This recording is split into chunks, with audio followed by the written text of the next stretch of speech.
हरिओम। नमस्ते दोस्तों, एक बार फिर से कर्मकांड बाय आनंद पाठक में आप सभी का मैं स्वागत करता हूँ। कुछ लोग मुझे प्रश्न पूछते हैं, कई बार पूछा है कि अनुष्ठान करने के बाद मंत्र या स्तोत्र या पाठ या कवच सिद्ध हुआ है या नहीं हुआ है, वो हमें कैसे पता चलेगा। तो आज वो आपके मन में जो संदेह है वो मैं दूर करने की कोशिश करूंगा शास्त्रोक्त प्रमाणों के साथ। तो कुलार्णव आदि तंत्र में, डामर तंत्र में, भूत डामर तंत्र में, रुद्रयामन में, श्रीमद् भागवत आदि से लेके हमारे बहुत सारे ज़्यादातर पुराणों में, जैसे स्कंद पुराण है, पद्म पुराण है, फिर मंत्र सिद्धि के जो लक्षण होते हैं वो तंत्रों की भी जितने भी ग्रंथ है जो मैंने नाम बोले, उसके अलावा भी जितने भी सारे ग्रंथ हैं, बहुत सारे ग्रंथों में उसके प्रमाण दिए हुए हैं। संस्कृत में बहुत प्रकार के श्लोक है, बहुत सारे श्लोक है, बहुत मैंने रिसर्च करके ये सब एकत्रित किया है। कुछ जरूरी जो श्लोक है वो मैं आपको सुनाऊं कि परकाया प्रवेशश्च पुर प्रवेशनम तथा ऊर्ध्वोत्क्रमणमेवं हि चराचर पुरे गतिः खेचरी मेलनश्चैव तत्कथा श्रवणादिकं बुच्छिद्राणि प्रपश्येतु तदुम उत्तस्य लक्षणम् ख्यातिर्वाहन भूषादिल लाभः सुचिर जीवनं नृपाणां तद्गणानांच वशीकरणमुत्तमं सर्वत्र सर्वलोकेषु चमत्कारकरः सुखी रोगोपहरणं दृष्ट्या विशापहरणं तथा पांडित्यं लभते मंत्रे चतुर्विधयमयत्नतः वैराग्यंच मुमुक्षुत्वं त्यागिता सर्ववश्यताम्। इसके अलावा बहुत सारे श्लोक है, बहुत सारे, यानी करीब करीब मैंने इन सारे ग्रंथों में से 78 श्लोक एकत्रित किए हैं जो सार रूप में मैंने सब अलग अलग प्रकार से लिखे हुए हैं। तो मंत्र सिद्धि के लक्षण या मंत्र सिद्ध हुआ है या नहीं हुआ है वो कैसे पता चल सकता है, तो हिंदी में सुनिए। अगर मंत्र अनुष्ठान के पहले या कवच पाठ अनुष्ठान के पहले मान लीजिए घर में बहुत सारा कलह रहता हो, विवाद होता हो, झगड़ा होता हो या किसी भी प्रकार का मतभेद या मनभेद होता हो और मंत्र अनुष्ठान के बाद वो बंद हो जाए, तो समझ लीजिए आपने किया अनुष्ठान या मंत्र सिद्ध हो गया है, सफल हो गया है। जिस कारण से आपने अनुष्ठान या मंत्र जाप किया था या किया है वो कार्य अगर आपका सफल हो जाए तो समझ लीजिए मंत्र सिद्ध हो गया है। रिसेंटली हमारे जो पारिवारिक सदस्य है या हमारे परिवार जैसे ही आप पूरा कर्मकांड का जितना भी, कर्मकांड के जितने भी सदस्य हैं, कर्मकांड बाय आनंद पाठक के जितने भी सब्सक्राइबर्स हैं वो अब हमारे परिवार जैसे हैं। किंतु बहुत लोग ऐसे हैं या बहुत कम लोग हैं जिनके साथ बहुत एक पारिवारिक मेरा रिश्ता जुड़ चुका है और उनसे मेरी बात भी होती रहती है। तो अब कुछ ऐसे पारिवारिक सदस्य हैं कि जिनको कुछ समय पहले मंत्र दिया था मैंने और अब वो उस स्टेज पर पहुंच चुके हैं कि वो लोग जो सोचते हैं या उनके मन में जो आता है वो अगले ही 1-2 दिन में हो जाता है, यानी पहले से ही उनको ज्ञात हो जाता है कि ये होने वाला है या ये नहीं होने वाला है, वो चाहे शुभ हो या अशुभ हो।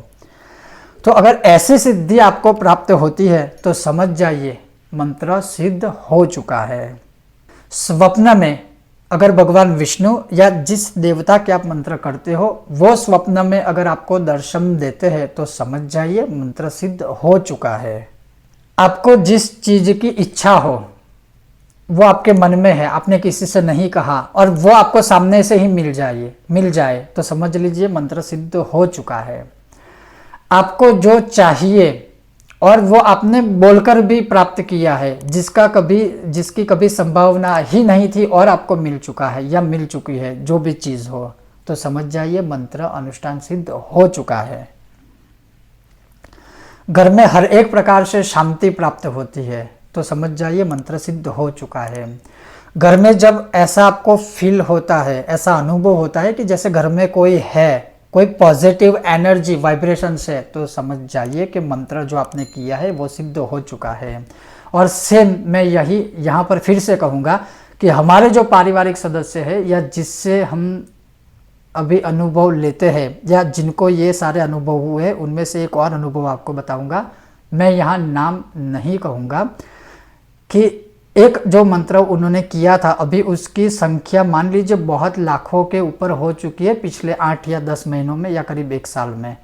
अब उनको जिस देवी की उन्होंने आराधना की थी वो देवी जैसे उनके आसपास ही है, जब भी वो अनुष्ठान करते हैं या नित्य अभी भी वो माला करते हैं तो उनको फील होता है कि जैसे उनके पीछे कोई खड़ा है सफ़ेद वस्त्रों में या पीले वस्त्रों में। और सबसे जो अच्छी बात जो उन्होंने मेरे साथ शेयर की वो बात है कि जब भी वो मंत्र जाप करते हैं उस समय उनको इतनी तेज इत्तर की सुगंध आती है और वो खुद कभी इत्तर लगाते नहीं है, फिर भी जब वो मंदिर में जाते हैं और जो मंत्र उनको मैंने दिया था वो उस मंत्र की जब माला करते हैं तब उनको इतनी इत्तर की सुगंध आती है कि वो खुद उनके लिए आश्चर्यजनक है। वो सब कुछ हमें बताती है क्योंकि मैंने ही मंत्र दिया था और भगवान की कृपा और उनकी भक्ति, उनकी श्रद्धा, पूर्ण श्रद्धा और बहुत सारा वो तपश्चर्या करती है, तो ये उनका एक अनुभव है। तो जब आपको भी ऐसा फील हो तो समझ लीजिएगा कि मंत्र सिद्ध हो चुका है, कहीं इधर उधर मत भागिए, मंत्र सिद्ध हो चुका है। और ये मैं इसलिए कह रहा हूँ, कई बार ऐसा होता है कि आपने ये मंत्र सिद्धि की यात्रा पूरी कर ली, आप बहुत सारे मंत्र करते हो, लेकिन कुछ समय बाद ऐसा हो जाता है कि आप एक मंत्र सिद्धि के किनारे तक आ पहुँचे हैं और वहीं से आप फिर वापस लौटने की कोशिश करते हो। अर्थात जो मंत्र जिस देवता की उपासना करते हो करने के बाद आपको कुछ समय बाद ऐसा लगता है कि नहीं मेरा ये काम नहीं हो रहा है, मेरा ये नहीं हो रहा है, तो आप किनारे तक पहुंचकर फिर दूसरा रास्ता चुनते हो, यानी दूसरे देवता की या देवी की ओर बढ़ जाते हो। ये कभी भी गलती मत कीजिएगा, ये सदैव याद रखने लायक एक अनुभव है, वो मैं आपको बता रहा हूँ। परकाया प्रवेश हो जाए, हालांकि कलयुग में संभव नहीं है, बहुत सारा तप करने के बाद ये हो सकता है। परकाया प्रवेश हो जाए, परपुरुष प्रवेश हो जाए, जो आप किसी के लिए शब्द बोलते हो वो जब सच होने लगे, समझ लीजिए मंत्र सिद्ध हो चुका है। आपके पास कुछ भी नहीं था, धीरे धीरे अचानक से आपने कभी सोचा भी नहीं होगा और आपको सब कुछ प्राप्त होने लगता है। जैसे आपका काम बहुत अच्छी तरह से चलने लगता है, आपका अगर व्यापार है आपने सोचा भी ना हो अच्छा कॉन्ट्रैक्ट मिल जाए, अगर ऐसा कुछ होने लगता है। अगर आपके पास वाहन नहीं था, व्हीकल नहीं था और फिर आपको वो मिलने लगता है, या जैसे जैसे आपकी प्रगति बढ़ने लगती है, मंत्र अनुष्ठान करने के बाद की मैं बात कर रहा हूँ, तो समझ लीजिए मंत्र सिद्ध हो चुका है। अगर आपकी स्मरण शक्ति बढ़ने लगती है, कोई स्टूडेंट्स होते हैं, विद्यार्थी होते हैं, तो वो विद्या प्राप्ति के लिए, परीक्षा में आगे बढ़ने के लिए, परीक्षा में पास होने के लिए अनुष्ठान करते हैं। अगर उन्होंने सोचा ना हो और उससे अधिक मार्क्स आ जाए या अच्छा परिणाम प्राप्त हो जाए, तो अगर उन्होंने अनुष्ठान किया है तो समझ ले मंत्र सिद्ध हो चुका है। एक प्रकार से यही समझ लीजिए कि आप जो बोलते हो वो होने लगे, मंत्र सिद्ध हो चुका है।